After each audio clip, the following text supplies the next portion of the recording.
L'affaire de détournement de fonds publics au Gabon nous enseigne plusieurs leçons, dont l'une des leçons est la séparation stricte des pouvoirs. Les Ali Bongo ont concentré vraiment le pouvoir à leur niveau et cela faisait qu'on ne pouvait pas avoir un contrôle sur eux. Jusqu'à même voyant que son fils Noureddin Bongo et même sa femme Sylvia Bongo s'ingéraient dans les affaires de direction du pays, de gouvernance du pays, ce qui n'est pas acceptable dans un pays démocratique où nous aspirons à un développement.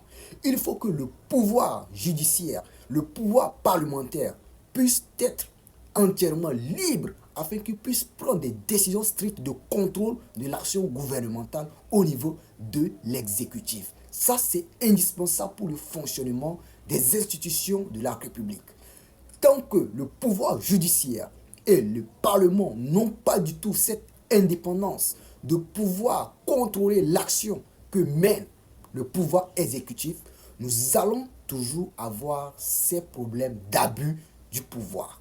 Ces problèmes d'abus qui dépassent même le mot abus. Et c'est ce que nous avons observé, au fait, dans cette affaire Bongo. Nous y parlerons de d'autres points dans un autre épisode. Ici, nous allons parler en deuxième position de la nécessité de la justice d'être indépendante, d'être absolument autonome dans leur prise de décision. Dans la plupart des pays africains, la justice est tellement sous l'emprise de l'exécutif, ce qui fait qu'ils ne peuvent pas prendre de façon judicieuse des décisions, même contre le président de la République, contre les membres de leur famille, contre les amis proches justement du gouvernement. Et cela fait que cela entrave le bon fonctionnement des institutions de l'État.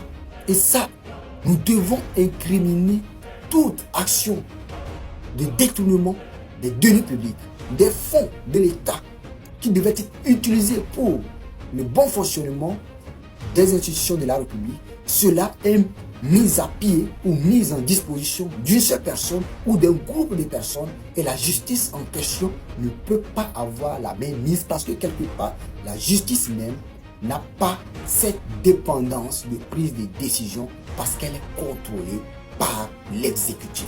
Et ça, c'est tellement dommage. Et on peut l'observer dans la plupart des pays africains que là, ça dit que la dictature ou la mauvaise gouvernance continue du fait que la justice ne prend pas ses responsabilités quelque part. La justice doit être impartiale, elle doit être apolitique. De même que l'armée, nous parlerons de ça. L'armée aussi joue un rôle indispensable dans le fonctionnement aussi d'un gouvernement ou d'un pays. Mais ce n'est pas ça le sujet aujourd'hui. La justice doit être impartiale et avoir cette autonomie de décision indépendante dans l'action gouvernementale du pays. C'est important. Le détournement des fonds au Gabon s'explique aussi d'une part en troisième position du manque de renforcement et de contrôle des institutions de l'État. Je pense et je crois fermement que la Cour des comptes de nos États africains doit subir un contrôle strict et indépendant. L'État et les institutions de l'État doivent être contrôlés régulièrement par trimestre ou par semestre afin qu'on sache justement les fonds que nous attribuons pour telle chose, pour tel ministère, pour faire telle chose, qu'avons-nous fait de ces fonds pour le développement réel du pays. Il faut qu'il y ait ce strict contrôle au niveau de nos États pour leur bon fonctionnement. Il faut créer même pourquoi pas des agences de contrôle de l'action gouvernementale et leur doter d'un pouvoir indépendant, d'un pouvoir autonome, afin qu'ils ne puissent pas subir des représailles venant de l'exécutif. Et c'est indispensable pour le fonctionnement de nos États africains. Le Gabon a subi ces derniers temps, avec l'affaire Bongo, des cas de détournement qui ont été révélés. Et aujourd'hui, nous allons parler du quatrième point, de ce qui nous a conduit à cela.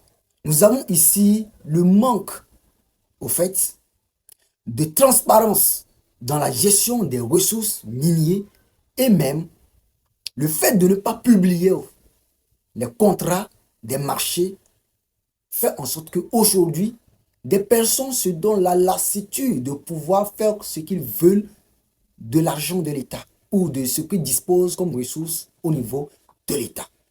Et il faut absolument qu'il y ait ce genre de contrôle à ce niveau. Il faut publier justement les contrats. Lorsqu'il y a un contrat de marché sur, par exemple, telle mine donnée, il faut qu'il y ait un document qui sera publié officiellement pour qu'on sache justement combien et quelles sont justement les clauses de ce contrat. C'est indispensable pour la transparence dans un pays. Deuxième chose aussi à évoquer, c'est que nous avons constaté qu'il y avait justement des, des contrats pétroliers, miniers et tout ça qui ont été évoqués et dont même certains se donnaient au fait, s'attribuaient justement cette singularité d'appartenance de ces ressources normalement qui appartiennent à l'État. Donc il faut absolument qu'on essaie de rendre tout transparent lorsqu'on dirige justement un pays. C'est important pour le bon fonctionnement des institutions de la République ainsi que aussi du budget national et tout ça pour qu'on sache combien va au fait dans le trésor public et combien va aussi dans les poches des individus. C'est important. Corruption et détournement des fonds publics au niveau du Gabon ces derniers temps nous enseigne beaucoup de choses ici et nous devons comprendre qu'est-ce que nous devons faire pour qu'un État puisse mieux fonctionner. Ici, nous allons parler en cinquième position de la responsabilisation au fait des élites et mettre fin à l'impunité. Oui,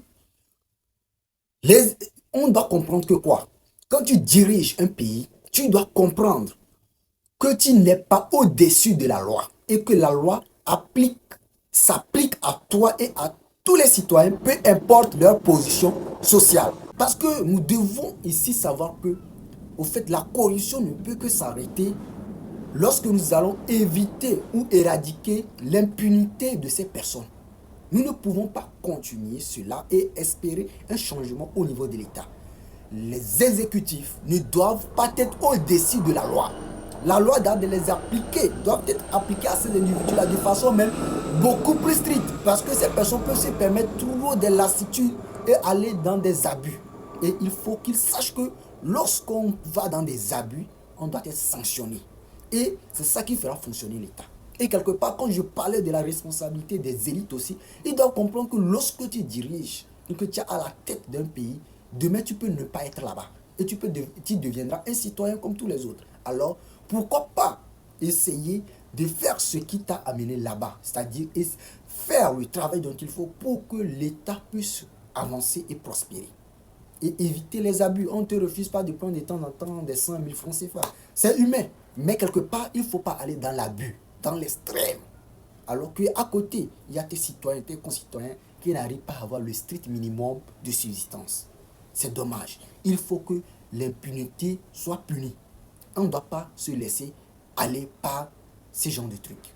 Il faut changer les choses. En sixième position de la situation du Gabon, avec le détournement des fonds et des leçons que nous devons en tirer. Nous devons savoir le rôle crucial de la société civile et de la presse. C'est très important. Nous devons comprendre au fait ici l'utilité du journalisme d'investigation. Le journalisme d'investigation se base sur la recherche justement des informations cachées afin de les faire révéler au grand public, afin qu'on sache justement comment fonctionne, quel est l'état de fonctionnement des institutions de l'État, de la gouvernance de l'État. C'est important. Et ces institutions ne doivent justement pas être intimidées.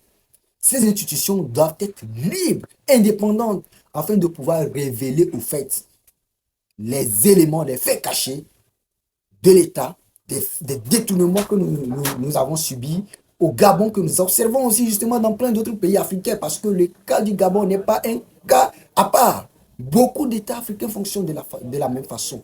Et il faut avoir au fait des institutions comme ça, comme la presse indépendante, avoir au fait une société civile aussi qui puisse apporter un éclaircissement sur l'état de fonctionnement de nos États.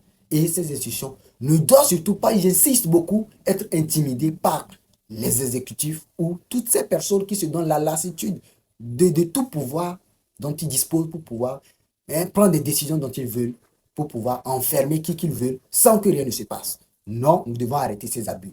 Le cas de fonctionnement du Gabon avec le détournement récent nous fait comprendre beaucoup de choses. Et en septième position, nous allons parler au fait de la nécessité de la réforme économique structurelle. Qu'est-ce que cela veut dire, la réforme structurelle économique d'un pays?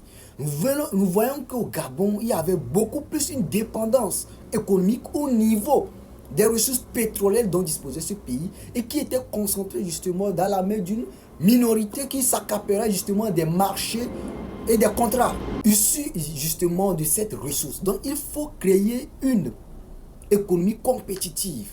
Il faut que il y a aussi au niveau de la fonction publique justement cette réforme qui permettra ce que l'économie soit aussi quelque part compétitive et apporter justement une transparence au niveau de ces institutions. C'est très important pour le bon fonctionnement quelque part d'un pays et cela nous permettra d'éviter justement cette dépendance justement de certaines ressources qui fait qu'aujourd'hui le Gabon quelque part aussi ne se développe pas alors que nous avons ces ressources et nous pouvons diversifier cela en créant une économie interne compétitive en essayant de diversifier cela parce que se concentrer sur les pétroles qui est quelque part aussi sans justement ne pas considérer le pétrole comme une ressource indispensable au développement en fait, de l'État. La nécessité de coopération internationale et de la restitution des avoirs. Nous avons constaté que le blanchissement de cet argent passe par plusieurs circuits. Et ça, ce sont des circuits aussi qui vont à l'international. Beaucoup d'argent ont été justement utilisés en dehors du Gabon. Et cela montre, et nous allons voir l'un des pays au cœur de cette affaire, pays international, c'était la France. Donc il faut comprendre ici justement l'importance de la coopération avec ces pays lorsqu'on veut justement faire une retraçabilité de ce qui a été volé. Donc il faut déjà premièrement geler les comptes. Oui, c'est important. De ces détenteurs ou de ces personnes qui ont volé de l'argent pour aller le blanchir ailleurs. Donc il faut que la justice puisse être en coopération avec justement ces pays, afin qu'ils puissent avoir un processus de gel de ces avoirs au niveau de ces États, afin qu'on puisse récupérer ce qui a été volé au niveau de l'État. C'est important. Il faut que la justice puisse coopérer avec ces institutions internationales, afin que tout soit restitué. On ne peut pas t'arrêter que tu ne vas pas restituer. Il faut restituer cela. C'est important. L'urgence d'une réforme du système politique en Afrique et notamment au Gabon. Au-delà des personnes qui dirigent le Gabon ou nos pays africains, il y a également derrière un système politique qui est dirigé, nourri et entretenu par une minorité qui étouffe justement la majorité. Cette partie minoritaire dont fait partie le pouvoir en place, c'est-à-dire le parti politique dominant ou gagnant, fait en sorte que les autres partis politiques n'ont plus de voix. Ils étouffent les autres partis politiques. Et il n'y a pas cette pluralité politique où, quelque part, les politiques opposantes pourraient peut-être apporter justement leur voix et que cette voix pourrait être entendue et on puisse justement prendre le meilleur parti des choses pour pouvoir contribuer au développement. Et cela aussi effraie justement le parti au pouvoir d'aller dans des dérives. Quand il y a les opposants qui parlent, qui essayent de dire non, ça là, c'est pas ça là, c'est pas bon parce qu'ils comprennent, comme j'ai déjà donné dans d'autres points ici, ce que nous devons apprendre, où j'ai cité au fait l'importance aussi de la transparence dans la gouvernance de nos pays. Il faut essayer de rendre publiques certaines informations, afin qu'on sache de façon concrète où va notre pays. Et ça, lorsqu'il y a des opposants qui ont ces genre de données à disposition et comprennent comment le parti au pouvoir dirige, il peut apporter quelque chose de positif en critiquant de façon positive pour un développement durable. Donc, ici, nous avons besoin d'une réforme du système politique afin que la démocratie puisse régner au vrai sens du mot. C'est important.